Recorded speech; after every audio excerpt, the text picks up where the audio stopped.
En el nombre del Padre, del Hijo y del Espíritu Santo. Amén. Ven, Espíritu Santo, llena los corazones de tus fieles y enciende en ellos el fuego de tu amor. Envía, Señor, tu Espíritu y renueva la faz de la tierra. Oh Dios, que has iluminado los corazones de tus fieles con la luz del Espíritu Santo, haznos dóciles a sus inspiraciones para gustar siempre el bien y gozar de su consuelo. Por Jesucristo nuestro Señor. Amén. Introducción a la segunda carta del apóstol San Pedro, Pedro y su comunidad. 1. Segunda de Pedro, una carta testamento. Junto con la carta de Judas, Segunda de Pedro fue tardíamente incluida en la lista de los libros inspirados de la Biblia. Desde el siglo XIX, muchos afirman el carácter seudónimo de Segunda de Pedro. Se trata, según parece, de un escrito de autor anónimo, partícipe de la tradición teológico-pastoral de Pedro, que presenta el testamento de su maestro. Lo hace debido a la existencia en las comunidades de enseñanzas y escritos de falsos maestros y misioneros que no ofrecen el testimonio verdadero acerca del santo mandamiento o evangelio. De aquí que Segunda de Pedro, como testamento, exprese los últimos deseos del apóstol Pedro a los suyos, no solo con la finalidad de que distingan la verdadera enseñanza de la falsa, sino que crezcan en la gracia y el conocimiento de nuestro Señor y Salvador. Incluso se indica lo que ya ha escrito para poner en claro lo que hay que atribuirle a él y lo que no. Así Pedro. El apóstol de los judíos se equipara a Pablo, el apóstol de los gentiles. 2. Las comunidades destinatarias de la segunda carta de Pedro. En cuanto a los destinatarios de Segunda de Pedro, no hay indicaciones precisas. Es posible que sean los cristianos en general, pues los problemas tratados no se limitan a una iglesia local.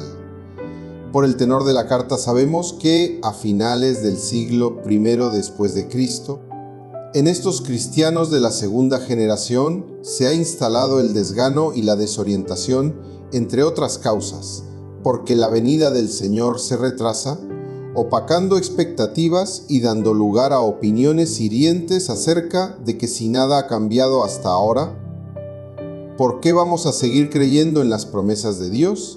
Esta pregunta evoluciona rápidamente a otras. Si la venida gloriosa del Señor es la que somete a juicio el error y la maldad, ¿por qué nunca llega? ¿Qué espera Dios para actuar? Segunda de. Así ponen en duda lo que Pedro y los apóstoles enseñaron sobre la venida de Jesucristo y el juicio final segunda de. Poco sabemos acerca de los falsos maestros y misioneros infiltrados en las comunidades. El autor da por entendido quiénes son y qué enseñan, por lo que no entrega datos para identificarlos. Quizás se trate de cristianos procedentes del judaísmo, precursores del movimiento gnóstico, que conocen bien la apocalíptica judía. Está claro que además de difundir enseñanzas erróneas, favorecen con su mal ejemplo conductas libertinas, por las alusiones al Antiguo Testamento y el conocimiento de la apocalíptica judía. Las comunidades destinatarias de Segunda de Pedro están en estrecha relación con el mundo religioso judío. Por la calidad del griego empleado en la carta, están también en estrecha relación con el mundo grecorromano. Es probable que se trate de comunidades cuyos miembros proceden mayoritariamente del mundo judío, pero viven insertas en sociedades helenísticas. Teología de la segunda carta de Pedro. El propósito de la carta es fortalecernos mediante el conocimiento creciente de Dios y de su Hijo Jesús segunda. Como hay errores de doctrinas y conducta que alejan a la comunidad de este propósito, el autor los denuncia con valentía. La fe se describe como el auténtico conocimiento de Jesucristo en cuanto Señor y Salvador. Conocer se entiende en sentido bíblico, una íntima y permanente relación de familiaridad entre el discípulo y Jesús por iniciativa de Dios. Hay un falso conocimiento que no conduce a Dios ni a su Hijo y, como consecuencia, inserta de nuevo en la corrupción del mundo del que Dios ya lo había sacado segúndade. En este conocimiento son expertos los falsos maestros, y su promesa de libertad segúndade no es otra cosa que la vida libertina, pues dicho conocimiento justifica todo tipo de apetitos desordenados. Al conocimiento verdadero se llega por los escritos de los profetas y el testimonio de los apóstoles. Esto significa que tanto el Antiguo Testamento como los apóstoles están, con sus palabras y escritos, al servicio de recuerdo y práctica del mandamiento del Señor y Salvador segúndade. Sin embargo, hay que entender adecuadamente lo que dijeron profetas y apóstoles. Como se trata de promesas y enseñanzas de Dios inspiradas por el Espíritu Santo, la recta comprensión de sus palabras requiere de la acción de ese mismo Espíritu, dejándose conducir por quien las inspiró, para no interpretarlas como a cada cual le parece segúndade. El conocimiento auténtico de Jesucristo, por tanto, requiere insertarse en la tradición o comprensión que tiene la Iglesia de Jesús y sus enseñanzas, pues a ella se le confió el camino de la verdad y de la salvación. En este conocimiento se fundamenta la vida cristiana, la que tiene su origen en una elección o llamada por pura bondad de Dios, quien regala el conocimiento de su Hijo Jesús y con ello todo lo necesario para la vida y la religión segunda. Quien es elegido es hecho partícipe de la naturaleza divina en virtud de su comunión con el Hijo segúndade esta participación, que se realiza por los méritos de la pasión de Cristo y el bautismo, otorga como vida propia la condición de hijos de Dios segúndade. Y a un nuevo ser corresponde un nuevo quehacer.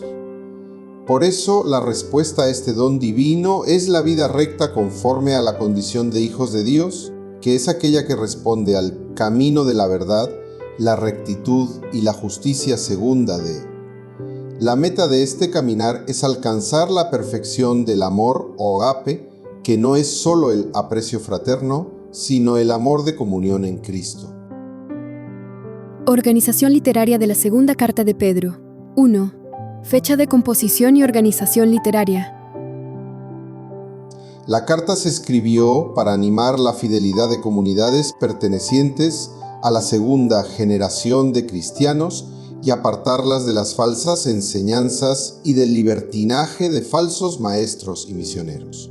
Para esto, el autor se sirve de instrucciones, exhortaciones y controversias, y, dependiendo de qué se trate, emplea un estilo magisterial, familiar o apasionado. Hoy se sostiene que la composición de la segunda carta de Pedro es posterior a la muerte de Simón Pedro, apóstol de Jesucristo y testigo privilegiado de la transfiguración del Señor. De ser así, la carta fue escrita en nombre de Pedro por un cristiano anónimo perteneciente a la tradición o escuela petrina. Este recurso propio de la época, llamado pseudoepigrafía, tiene por finalidad recordar y reinterpretar con la debida autoridad la enseñanza del maestro a fin de que responda a los nuevos desafíos que enfrenta la comunidad.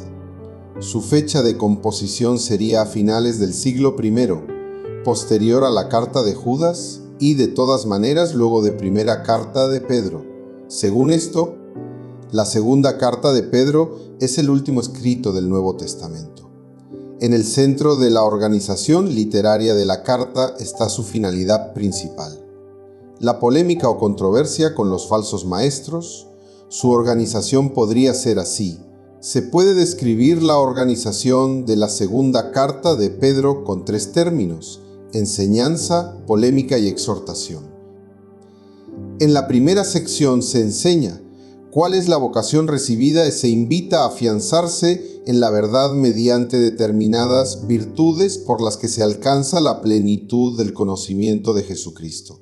El testimonio de profetas y apóstoles ayuda a ello. En la segunda sección se polemiza contra los falsos maestros y misioneros que los destinatarios bien conocen. Queda claro que su error no es solo de contenido, sino también de conducta, apartando a las comunidades del camino de la verdad y la salvación. Con dos imágenes se describen: son como un manantial sin agua y como nubes impulsadas por el huracán. En la tercera sección se exhorta a las comunidades a una vida santa y religiosa ante la pronta venida del Señor. Aunque no sepamos el momento exacto, entonces todo se desplomará para los falsos maestros y sus seguidores. Sin embargo, según la promesa de Dios, que los justos esperen aquel día, unos cielos nuevos y una tierra nueva en los que habite la justicia.